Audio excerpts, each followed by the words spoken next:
This is episode 1136. Change is inevitable. Growth is optional. That's an old adage, but it's one that's so true. Everything around us continues to change. And, AI is really, I think, the precipice of that in terms of what type of change we're going to see as we go forward. So, the negative side of that is, you can choose to change or get left behind. That's the reality. I think it's important to really learn how to do the hard things really well. The more you focus on doing the hard things, the easier they become and the more valuable you become. When you're in a role for a long time and you're trying to think about what's next, I tell people, fire yourself and rehire yourself. You have to really reflect back on, okay, what if I came into the organization today? I would give no credence to how things were 12, 24, 36 months ago. So I really need to see it for what it is today, and I need to see it for the potential that it can become going forward.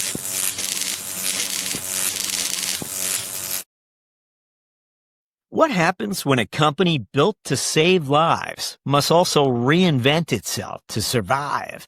That's the question that lingers after my conversation with Intrado CFO Joe Custer. Here's a finance leader who isn't just counting dollars. He's calibrating reliability. Intrado powers nearly 90% of 911 calls in the U.S. And when you operate in a world where failure is not an option, transformation takes on a different meaning. Our talk with CFO Joe Custer begins after this. Why are finance teams struggling right now? It's not a lack of skill. It's a lack of time. Even the most talented finance pro has twice as much work as they can handle, if not more. Automation with AI is critical just to survive, let alone reach peak performance. But you don't want just any AI solution. You want one built with finance users in mind. This is where Planful comes in. It's a platform that transforms how you plan, budget, forecast, and more. And with Planful AI, you can transform how you work without sacrificing control. Use Planful AI to streamline workflows, detect anomalies, plan with precision, and get more done. Everything Planful AI assists you with is fully auditable and secure, so you can reduce your manual work and stay proactive, agile, and confident in every decision. Your finance team deserves to be elevated above the repetitive tasks. The best part is, you can get started right away. See Planful AI in action and start elevating your team today. Hello, CFO Joe Custer is with us. Joe's career journey has taken him across industries from early finance leadership roles at Stanley, Black & Decker to guiding smart city innovation and an acquisition at Trafficware to steering private equity-backed transformations at Young America and Dallas Plastics. Along the way, he's worn dual hats in both finance and operations. Today, as CFO of Intrado, he's also their SVP of operations. Joe Custer, welcome. Thank you, Jack. It's a pleasure to be here. Thanks for having me on. So you got lots to choose from. We're going to ask you to look back during your career trajectory there and try to identify some of those experiences. And you'll have to go real far back. You've been a CFO multiple times, Joe, but we're looking for when you were reaching for that rung of leadership. What were the experiences that helped distinguish you and allowed you to get that first CFO appointment? Yes. No, I appreciate the question. So I started my career out as a CPA up in Chicagoland, and really thought I would pursue that career all the way through to being a partner someday. About 5 years into my career, I reached a pivotal moment, and I was in Indianapolis operating as a CPA. I had a client that actually asked me to come join their finance team. They were looking for talent, but there was a catch, right? It was more money. Sure, that was great. But the company was at a pivotal point. They were either going to go bankrupt or they were going to sell. And so fundamentally, there was a package put together for a lot of folks, and they said, look, we'll tie you in if we do sell. And I think at that point, I realized I was a much more of a risk taker than I thought. So I did. I made the leap, and it turned out very well. I joined a company called Best Access Systems at the time, and literally 9 months later, we sold it to Stanley. And so that really created the security solutions platform that operated within Stanley for a while. That was pre-Black & Decker, but it was a great experience for me, one that I look back on that really catapulted my career down a CFO path. And into the FP&A world. You're no longer an accountant, right? You're really beyond your CPA. You're earning new stripes. Yeah, that's exactly right, Jack. It was funny because I always thought I was built to be a CPA. What I learned was I was more interested in shaping the future. I was more interested in the strategy and where the company was going. And a lot of folks did not want to talk about the audit because that was, 6 months ago, 3 months ago, 4 months ago. Yeah. And so the intrigue of FP&A really caught my eye. I loved modeling. I loved the process of building up assumptions, collaborating with functions and operations. And that's really where it started for me. The journey at Stanley was one. I had some great advice. I had my boss, he was leaving, right? Everyone above me cashed out, in the millions. It was great for them. Not that great for me. So he said, listen, stick around for a year. This is a public company. You're going to learn a ton. And then if in a year you want to leave and go do something else, go do it. I ended up sticking around for a total of 5 years. And the reason why, is that Stanley really took to me and I took to them. And we went down an acquisition path. So we actually acquired 17 companies, in a very short amount of time. And so they had me on the M&A team. I was traveling around the world in some cool places, doing diligence, doing integrations. And that really started, my journey, more fulsomely down the path. There was a pivotal point that happened though, Jack. It was funny. We were doing all these acquisitions. The synergy cases were rich and we're executing on all this stuff. And the president came to me and he said, look, this business that we bought in England, they have a really unique offering. And it was sort of a rental book offering at the time that was culminated out of a economic crisis that happened over in the UK, but it became very successful for them. And he said, hey, I want to know if we can do this in the US, with our customer base. I want you to take this on. As a part of that, he put me down more of an operating path. And, said, look, I think you could really become a GM someday. And that was exciting. I didn't really know I was ready for that. I didn't know, I was capable of that. So I went and I did it. I completely exited finance. And here I was, responsible for driving revenue, driving profit. And it was good. It was fun. It was successful, probably not as successful as we wanted to be, but I was missing something. I really missed finance. I felt like that was sort of a crutch for me. I was still pretty early in my career. And I felt there was a lot of unfinished business there in finance. So, I actually had an opportunity come across my desk. I was at Stanley. This was an opportunity with a company called Cooper Industries. And so at Cooper, they were in the fire and life safety sector, which was adjacent to security. And it was a real opportunity for me to come in and not be, have a seat at the table, but really be really be the top dog. So, I decided to take it. And that's where I became a VP of finance, which was really more of a quasi CFO. There's one CFO, Cooper, and that was the top guy. And I reported internationally. So I was the US group reporting into Leamington Spa, England, internationally for Cooper. And that really was a pivotal point for me. So I look back and I look at those decisions and those risks that I took, and they have paid off.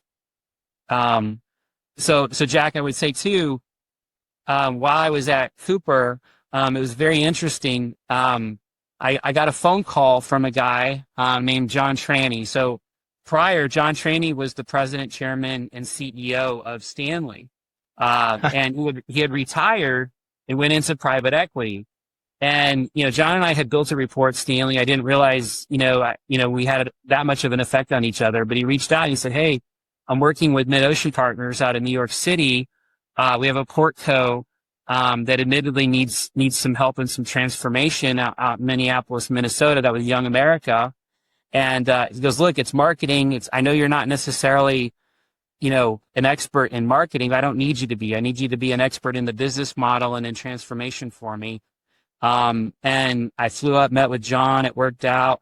And I went to Minneapolis to be the CFO and the senior vice president of operations, which was a phenomenal opportunity, phenomenal experience, and really to work with a guy that sort of launched my career.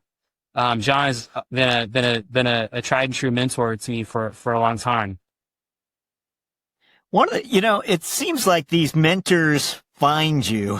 I've been trying to highlight this recently, because, we've had some people who, just seem to find terrific mentors along the way. And I don't think it's always luck. I mean, as you described early on, where that executive said, hey, you should stick around here probably. Jack, humbly, I feel like, being in the right place at the right time is definitely a thing. I think that's certainly a part of it. But the openness and the authenticity to be yourself and just be humble in a way that you're opening to learn, and you're comfortable knowing what you know, but more importantly, what you don't know, and that you open that up to folks that are willing to teach you and coach you. I think that's a really unique situation. And I think one thing I've always focused on in my roles is how can I make my boss's life better? How can I make their job easier so that they get to focus on the things that are strengths for them? Right. And it's paid off. I've been through a few exits here and there, and I'll just say, being as a CFO, being in control of the inside of the house and allowing the CEO to really get out into the market with customers and whatnot is super important.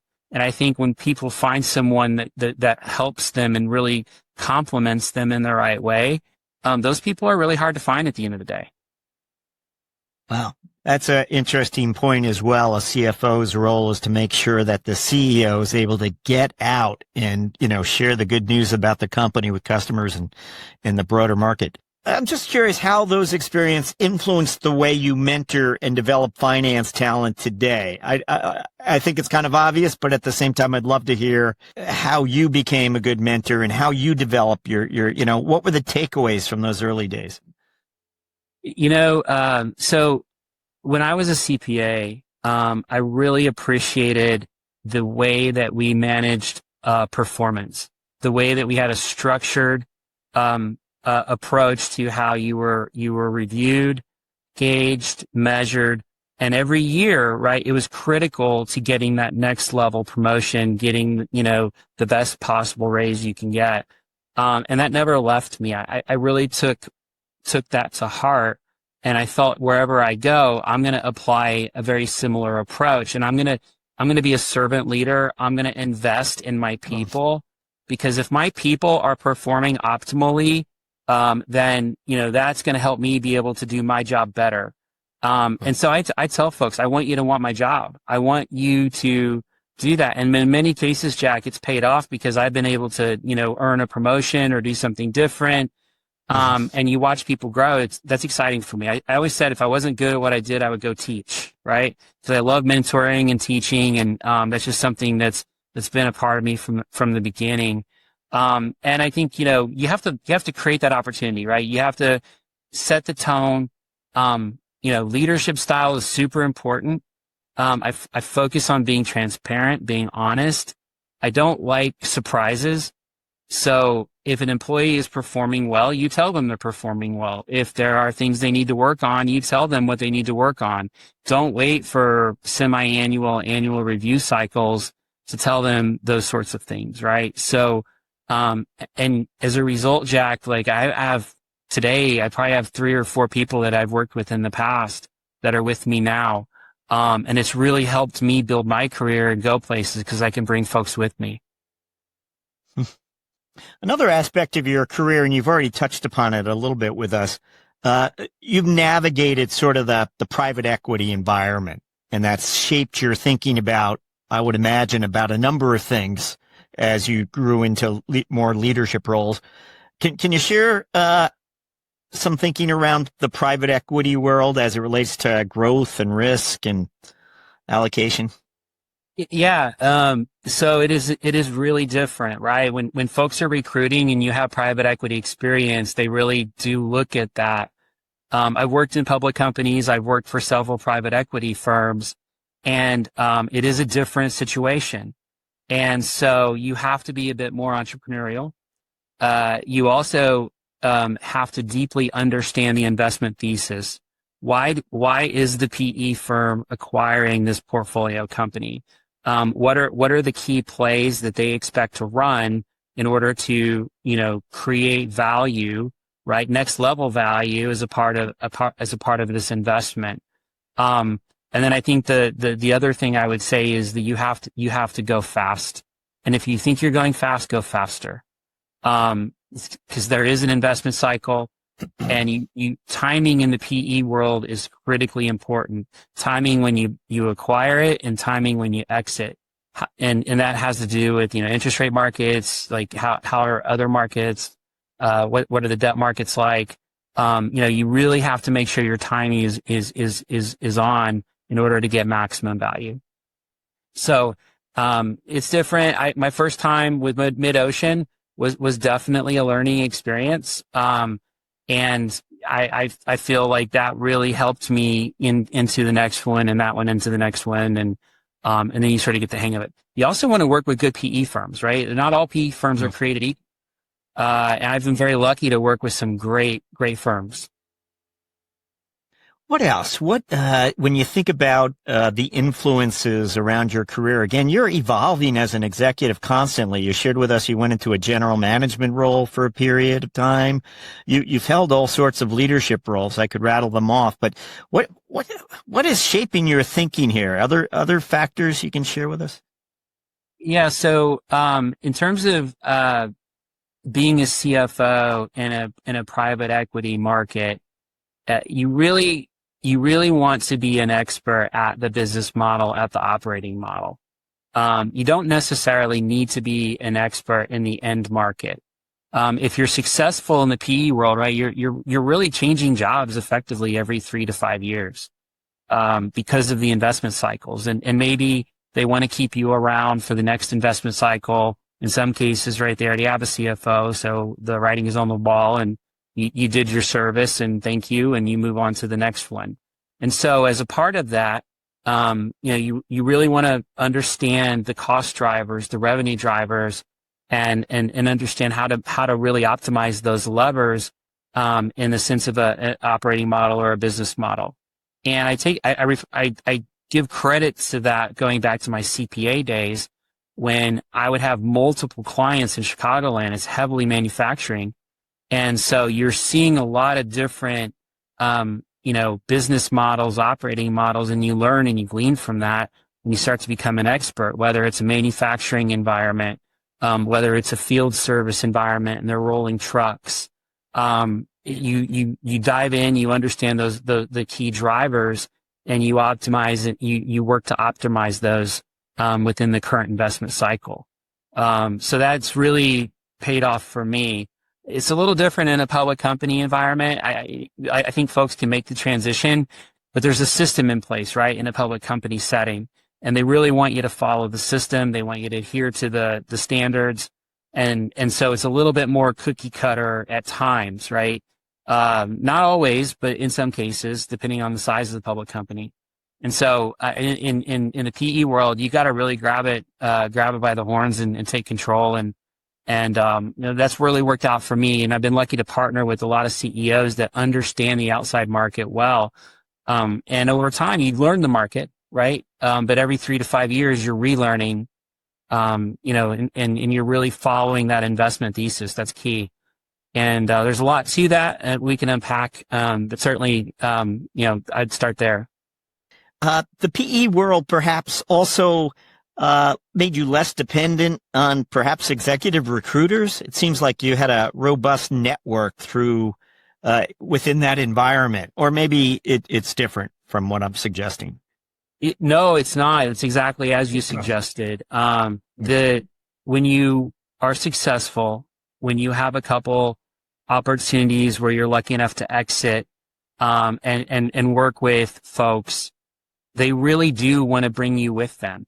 And so you're interviewing less, and you're not necessarily out there in the market recruiting heavily. The PE world, I mean, a lot of folks know each other. So there's a lot of, references, or, hey, I know this guy, or this is a great CFO if you're looking for a Portco CFO. And so that really is a thing. And so I've been very lucky to build those types of relationships. The role I'm in now at Intrado, it's a funny story. The chairman of the board is John Tranny, who started my career at Stanley. I've known John for 24 years. So he reached out, and it wasn't like I was in a great opportunity, at Miovision, and Miovision, luckily they saw value. And so I actually joined the board of directors there, upon leaving. But John said, look, this is a real opportunity. I got to know it. I said, John, I agree. This is a real opportunity to take Intrado to the next level. I really enjoy working with him. He's a great mentor. And I owe a lot to him. So when he called, I was like, look, I'll definitely answer the phone, and let's go do this. You mentioned Miovision, and before we find out about Intrado, I'd love to just know a little more about that chapter, and I think there might have been an IPO involved as well. Is there something you can share with us about that? Yeah, so I got to know Miovision when I was at Trafficware. So Trafficware was a portfolio company for a PE firm out of Denver called KRG Capital. So I came in mid-cycle. We were actually the second management team at Trafficware. The first management team didn't get it done, so they did a reboot. It was somewhat of a light transformation. And so we were able to form that business. And then we ultimately sold it to Cubic Corporation. And so when we joined Cubic Corporation, it didn't stop there. Cubic said, we love you guys, keep running, keep doing. And we continued on with the management team. The general manager, the CEO became the general manager. He left, and then they asked me to take over as GM. So I ended up taking on a GM role there. Miovision was a competitor. So we were in the what we call the video detection space as it pertains to transportation. So we had a product called GridSmart, and Miovision was the competitor that we feared. Miovision raised a ton of money up in Canada. I think it was like 90 million US to really build out their go-to-market system and their commercial channels. And so we knew it was a matter of time before they really caught us as a competitor, and they did. Long story short, Cubic was taken private by Elliott Management and Veritas. So there was a transaction there, which was essentially an exit. And then, on the other side of that created additional opportunity. And I became a free agent. I had a non-compete, Jack, so I had to sit still for a year. That's why I was at Dallas Plastics. It was a short stint, sort of a make or break opportunity. It broke. And Curtis McBride, the CEO of Miovision, called and he said, hey, I think that we should work together. And Curtis was looking for a CFO, but he said, look, I think you're more strategic. And I want to bring you in as our VP of strategy because we want to go do a run on M&A, and let's start there and just see where it goes. And so I said, let's go do it. We ended up acquiring 5 companies in 18 months to bolt on to Miovision.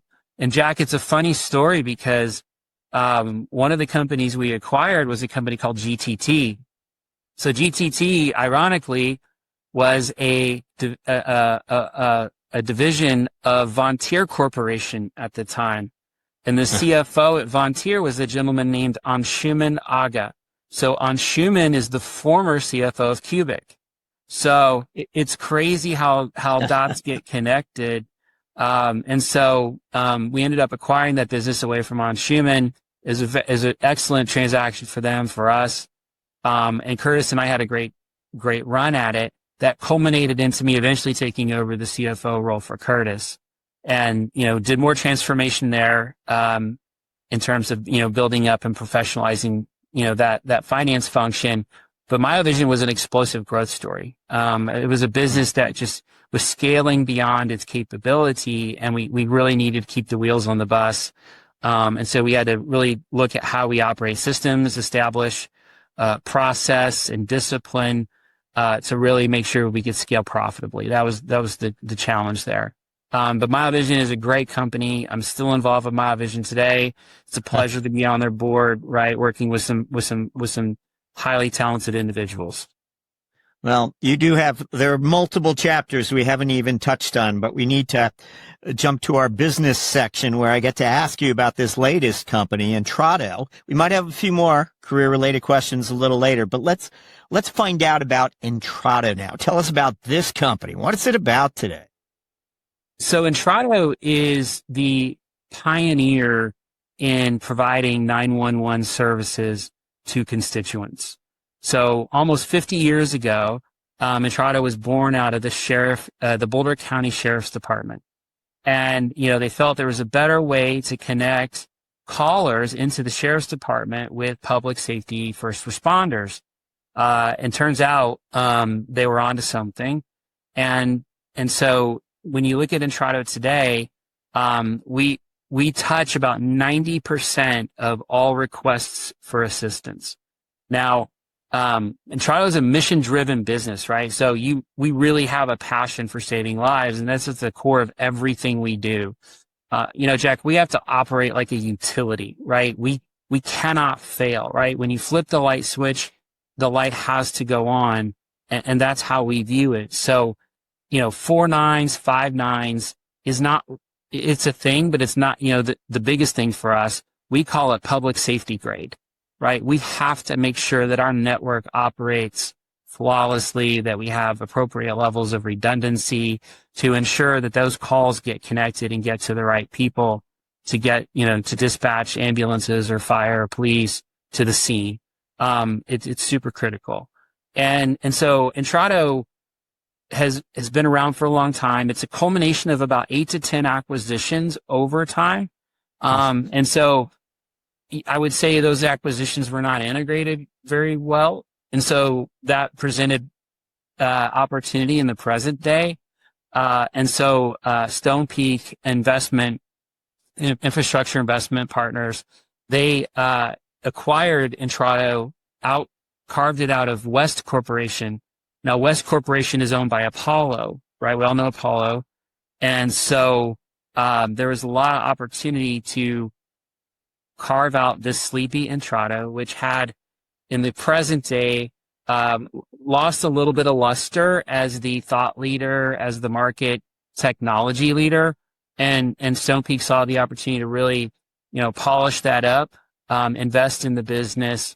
And it's been quite a transformation. And so Stonepeak has been our PE sponsor now for almost 3 years. We've invested heavily into the network in terms of, hardening the network and providing for greater levels of resiliency and whatnot. And as well as invest in the systems and the operations to bring it up to modern day standards as a professionalized company. And that's really what I've been leading is really partnering up with our leadership team to drive a transformation.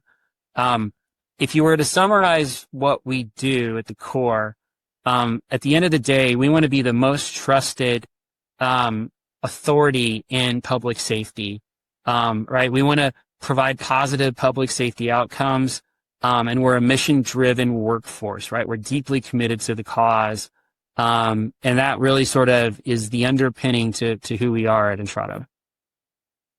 To help us maybe understand the nature of this business a little better, I think it would be interesting to understand your mindset when it comes to resource allocation. And you just talked about some of the investments that are being made and some of the infrastructure, what have you. Like, what are the trade-offs? Should we invest more here or should we invest more here? What's the discussion, the back and forth when it comes to resource allocation?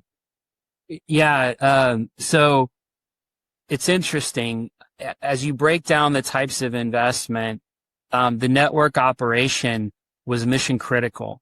And so there really, it was sort of we don't really care what the return is.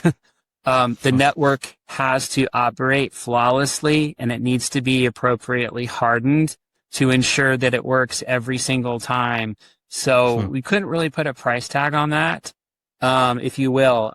So I'd say that one sort of had its own, there was sort of its own mantra in terms of making sure that, you know, we were going to be around for the next 50 years.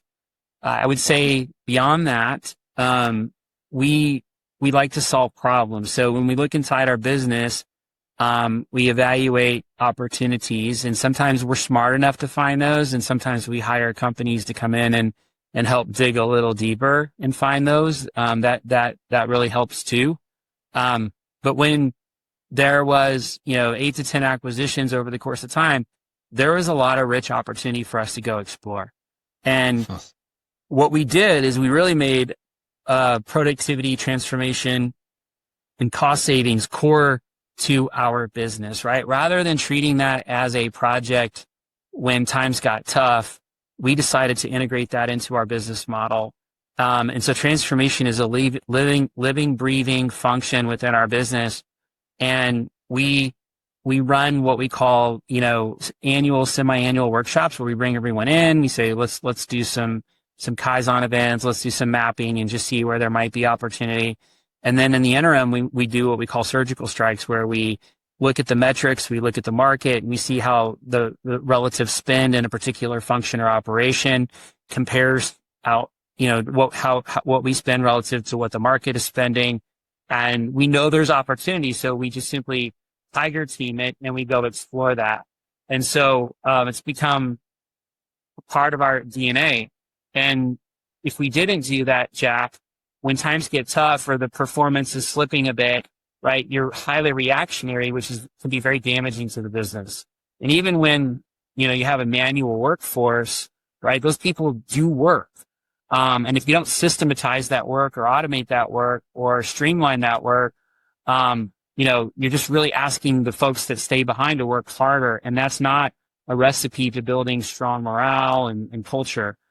So as a part of making this integral into our operating model, our business model, we are able to get ahead of this, be more proactive, and, you know, take actions when they're appropriate and when they're more natural. So I feel like we've done an excellent job of that over the last 15 months, and certainly something that has benefited. There's a couple examples I could share. So we just recently implemented a new ERP system. And so if you think about, we had a 20-year-old platform. It was an EBS platform running on Oracle. And we had all these manual processes to operate and transact on the system.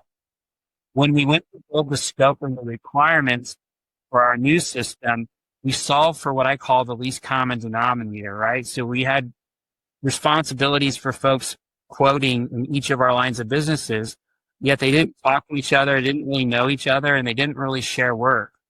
So when we targeted quoting, we gathered all the requirements across each line of business, and then we horizontally circled the ones that were the same. We said, great, there's 80% of what each quotation responsibility or function does is very similar. So let's systematize that. And then the remaining 20% that was unique or custom to each line of business, we then said, we're going to configure that into the system, but that's going to be a drop-down pick. Pick which product or pick which line of business you're quoting for. And certain fields get grayed out and certain fields become available.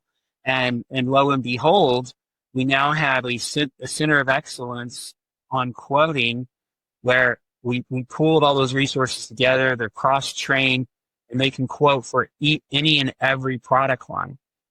As a result, we're more efficient, cycle times reduce, and more importantly, right, you're able to save cost. Now, you want to hang on to good people, and sometimes, you know, this results in headcount reductions. So you do everything you can to preserve and find folks homes that are deserving. But that's, you know, sort of a fact of life in the productivity realm is, you know, there's always going to be opportunities like that.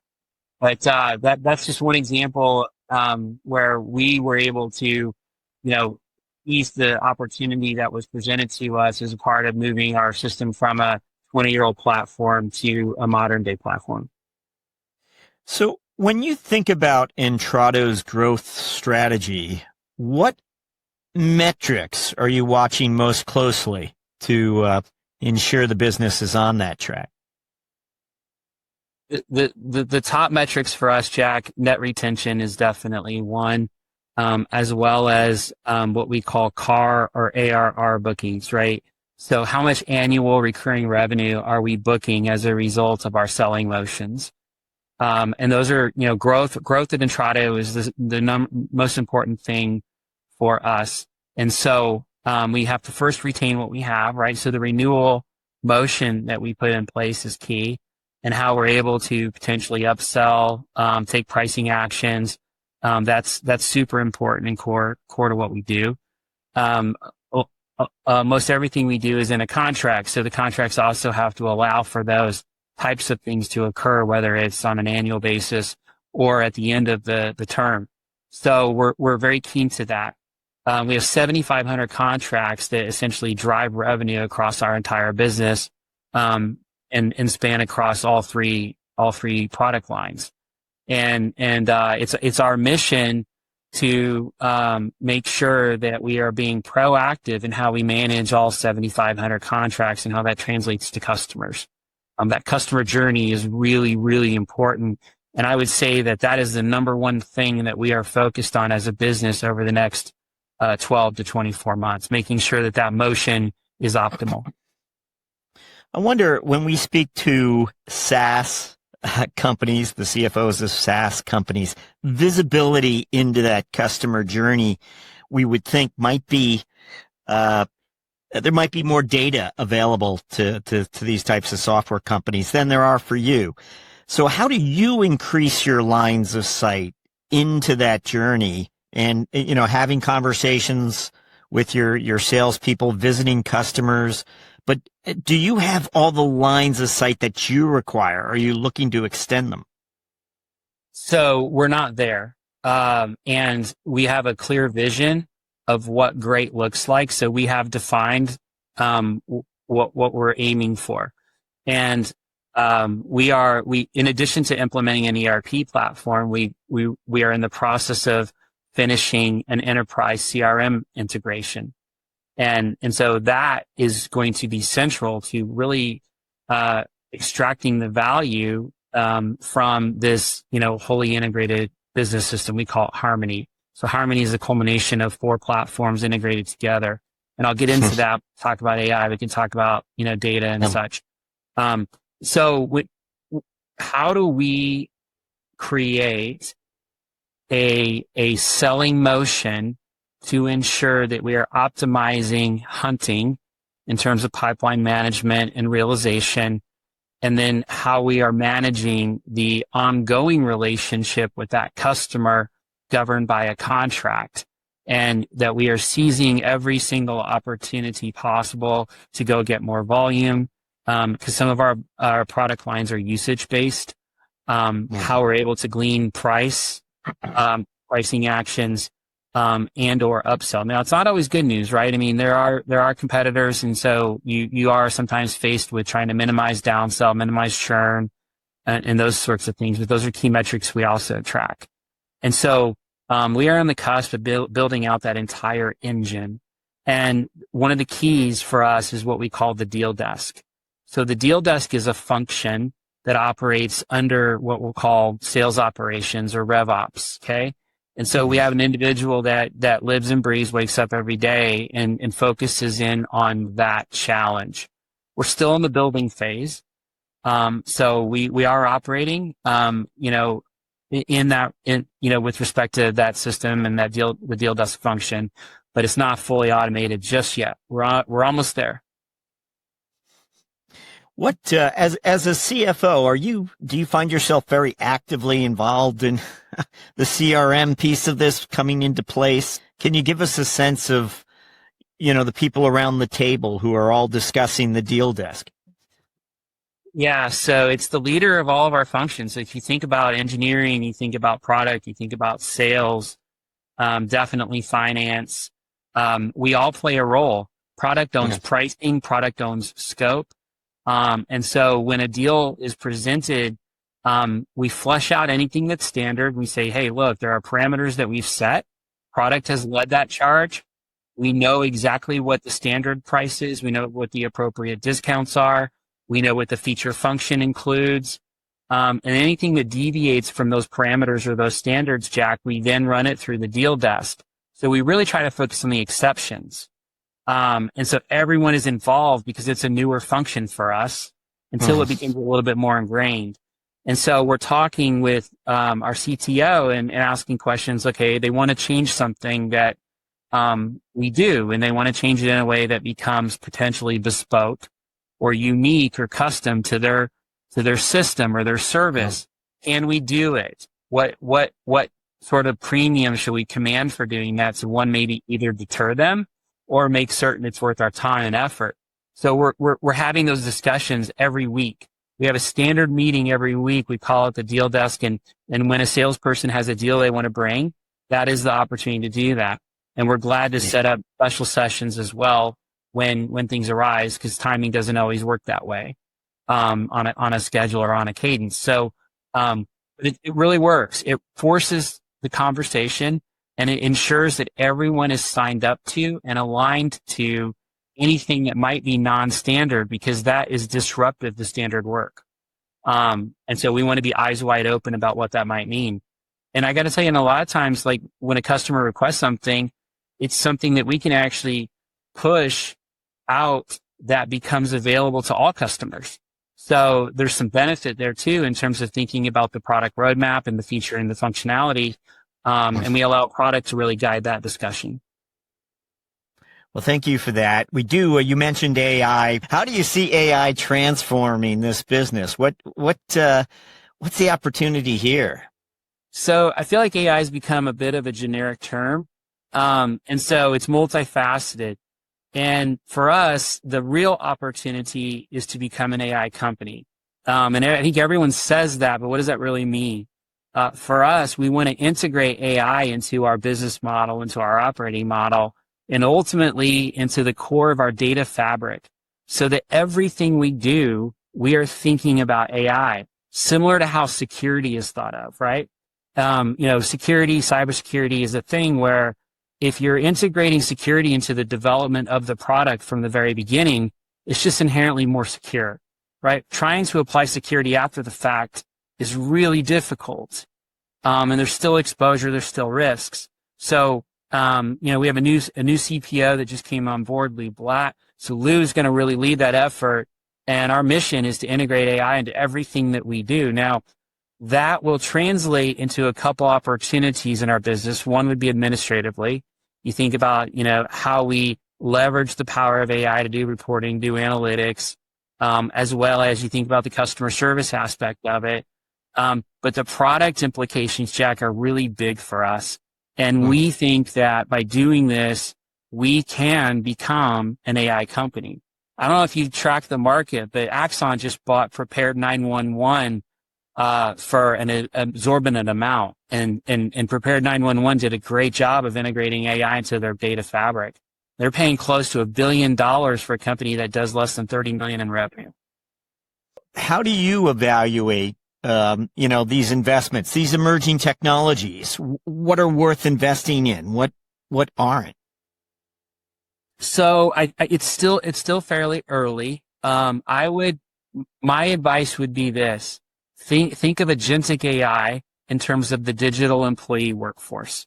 Okay, so there's two places where I think that really applies quite well, and that would be in the software development world and also in the engineering world. The reason why, Jack, is those are very well defined black or white type functions, right? Very specific, very technical. And so imagine training an agentic AI digital employee on all the curriculum from school. So I'm going to feed it what it means to be to get your bachelor's degree in traffic engineering, as an example.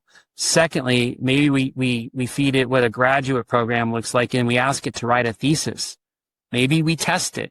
Next thing you know, they graduate with, cum laude, from the university, and you have a agentic AI digital employee that's the equivalent of a brand new student coming out of school. Well, the problem is it doesn't have experience. So there's this thing called Model Context Protocol, MCP. And so what that does is it says, I need to have some practical street smarts, and I've got a lot of data that I've generated from operating my products in my system. And so I'm going to ask my digital employee to digest all of that. It could be 8 to 10 years worth of data, Jack. So this digital employee immediately digests, consumes all that information, and you've got a digital engineer or a digital software developer that has maybe 8 to 10 years experience in your business. It's pretty powerful. What that does is it transforms the entire traffic engineering role or the software development role. It's no longer about doing. It's about architecting and thinking. Well, that's historically done at the product management level. And so I think what you're going to see is a super traffic engineer or a super software developer that historically maybe they made $100,000, $150,000 a year. They could be making twice that because they understand how to leverage the power of a group of 5 to 10 different digital employees, right? So the productivity gains are tremendous. What's the problem we're solving? The problem we're solving is in software development world, there's always a backlog of stuff that needs fixed, right? There's new features, there's new function, there's bug fixes that need to get attention. So in reality, if you execute this well, there's no backlog, right? The digital employee workforce is able to consume this, fix this, build the code, write the code, in a fraction of the time it takes. As well, when you think about bug fixes and customer service, today a customer enters into our portal and submits a help desk ticket request. Hey, I got a problem with the system. It's doing this. Here's a screenshot, etc. Right? Imagine if they were typing that into a digital engineer's AI prompt. And so rather than submit a ticket into a system to another employee to read, they actually type the prompt directly into the employee's workforce. The digital engineer looks at the source code and says, oh gosh, I was able to replicate this bug. I see the issue with the code, and we need to change the code from this to this, and it submits it up to that super developer to say, hey, do you approve, and should we push this to the code base? That's the future, in my opinion. In terms of AI adoption, we're wondering, what's the biggest barrier, do you think, for this company's AI success? The path you were just illustrating for us, all the brainstorming that's already gone on, and all the path as it becomes more visible to you. Here's what we need to do. What's the barrier? Yeah, it sounds easier than it is, right? So I think the key is data. And so the way that the underlying data is aggregated, the way that data is structured, the way it's harmonized, and the way that you're able to contextualize the data across disparate data lakes is really important to harness the power of what this could do. I would say as a 50-year-old company, we're probably more challenged than most because our data is not structured that well, right? If you're a newer company and you're starting out, and let's say your software code base is newer, you have less lines of code, those tend to lend itself to immediate impacts, right? Otherwise, you just have to spend the time to really continue to aggregate the data, cleanse the data, harmonize that data for it to be effective. Yeah.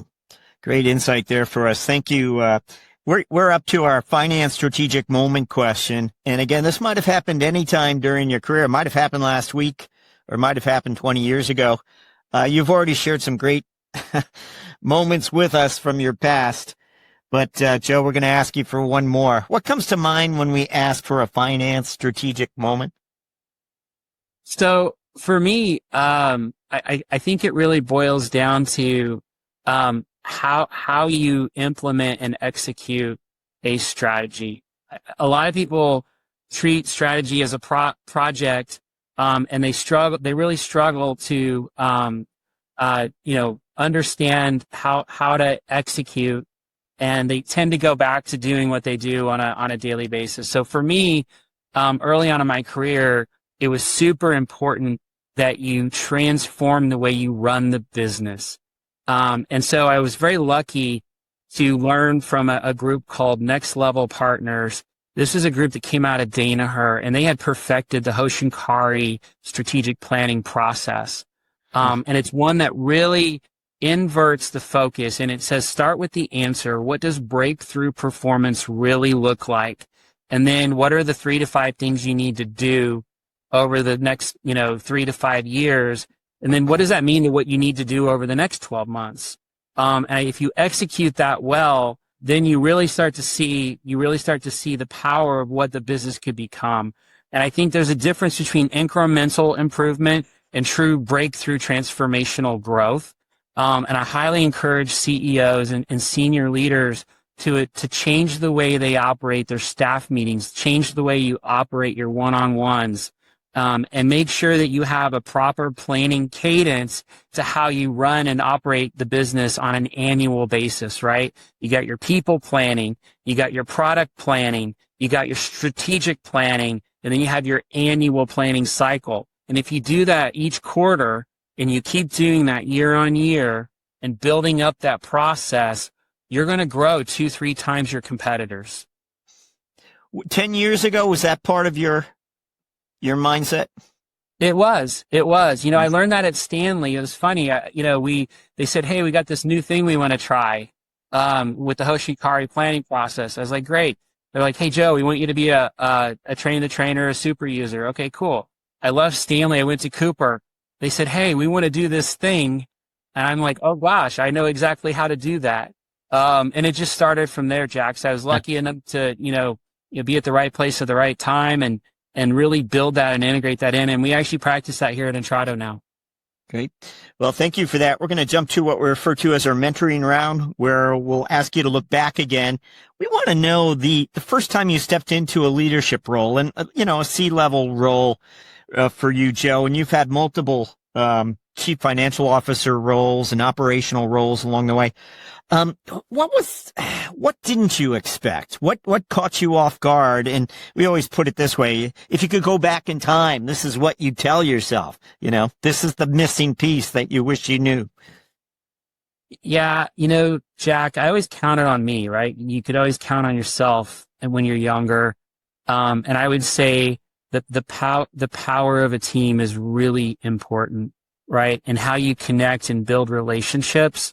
And how you maintain and manage those relationships is critical to success. Because a career is ups and it's downs, right? And in those periods where you're down, right, you really need folks around you that can help really drive you to the next level or push you through it. And for me, if I could give myself advice, right, if I could look back or, if there was advice to be given, one thing would be fail faster. Right? When things aren't working, don't put time into hope, right? You see it for what it is, glean, garner feedback and insight, but certainly make the hard decisions, right? That's important. And then I would say too, change is inevitable, growth is optional. That's an old adage, but it's one that's so true. Everything around us continues to change. And AI is really, I think, the precipice of that in terms of what type of change we're going to see as we go forward. So, the negative side of that is, you can choose to change or get left behind. That's the reality. And then I think just in general, Kara Lawson, if you know Kara Lawson, she's the Duke women's basketball coach, and she has a speech. It's called Handling Hard Better. And so to put that into my own words, I think it's important to really learn how to do the hard things really well. The more you focus on doing the hard things, the easier they become and the more valuable you become. And then lastly, Jack, I would say, when you're in a role for a long time and you're trying to think about what's next, I tell people fire yourself and rehire yourself. Okay. Because when you enter something and when you reach a point, right, you have to really reflect back on, okay, what if I came into the organization today? I would give no credence to how things were 12, 24, 36 months ago. So I really need to see it for what it is today, and I need to see it for the potential that it can become going forward. And so, it sounds harsh, but don't be afraid to fire yourself and rehire yourself to get a different perspective on what you need to refocus on. We always like to ask our guests to reflect a little on the personal side, Joe. What is something that most of your colleagues there, and again, you've been there around 15 months or longer, what don't they know about you? So Jack, I grew up in Indianapolis, and Indiana is really known for two things. One is basketball and one is racing. I love racing, and I grew up at the dirt track. So if you think about the quarter mile, half mile dirt tracks, there's a ton of them around Indiana, Ohio, Illinois. And Jack, when I was 16, man, I was running around the Midwest, catching every dirt race I could. I just loved it. And then I would say too, I probably was a little chunkier in my earlier days. And a group of us decided to go do triathlon. So I did my first Olympic triathlon, and it was really hard, but it was very rewarding. And that turned into doing 5 triathlons. So I love to compete. And that's something it really was a growth moment for me personally. So that's great. I'm sure some of your colleagues might be surprised in some way. That's amazing. 5 of them all together. Hey, we are up to our final question. We're pressing up against the hour, so I just want to jump into it. We're looking for your CFO priorities for the coming 12 months. What would those be?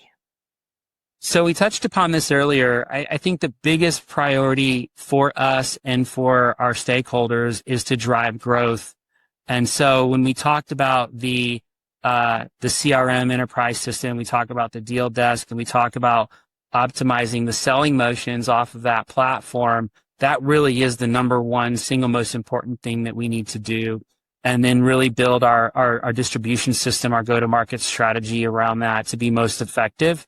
So that is, all eyes are on that. I think we've done a great job of managing the cost base, infusing productivity. We got the right tools. We just need to go grow. Joe Custer, thank you for joining us on CFO Thought Leader. It's my pleasure, Jack. Thanks for having me.